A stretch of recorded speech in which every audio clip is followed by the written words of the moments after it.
Mais pourquoi mon reporting n'est regardé par personne?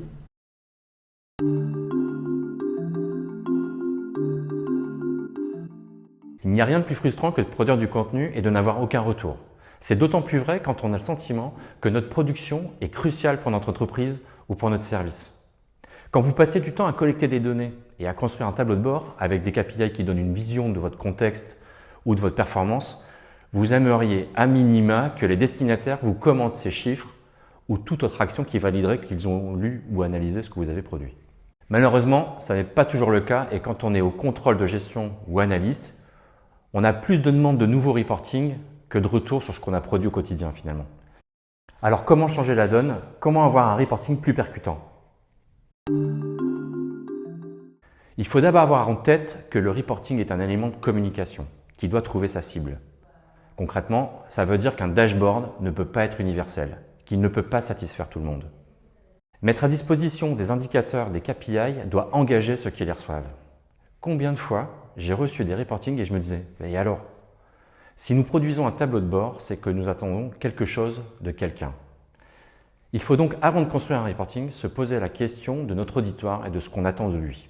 Je vais prendre un exemple.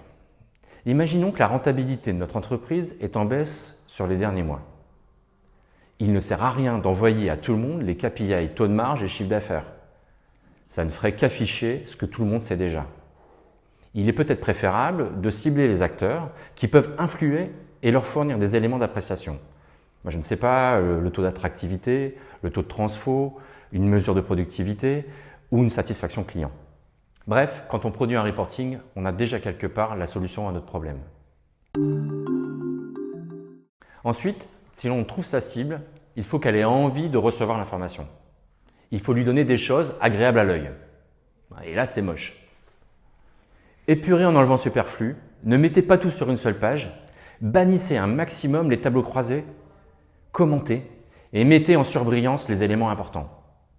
Et surtout, choisissez le bon visuel. Tous les types de graphes ne sont pas efficaces pour tous les KPI. Là, c'est mieux. Enfin, racontez une histoire. Voyez votre reporting comme un film. Il vous faut un début, une intrigue et une chute. Chaque visuel va apporter une réponse à la question que se posent vos lecteurs et c'est leur enchaînement qui va les engager par l'émotion qu'ils provoquent. Finalement, ce qu'il faut comprendre, c'est que ça n'est pas au lecteur de faire l'analyse. Lui veut juste savoir ce qu'il a à faire. Et en tout cas, j'espère avoir répondu à votre question.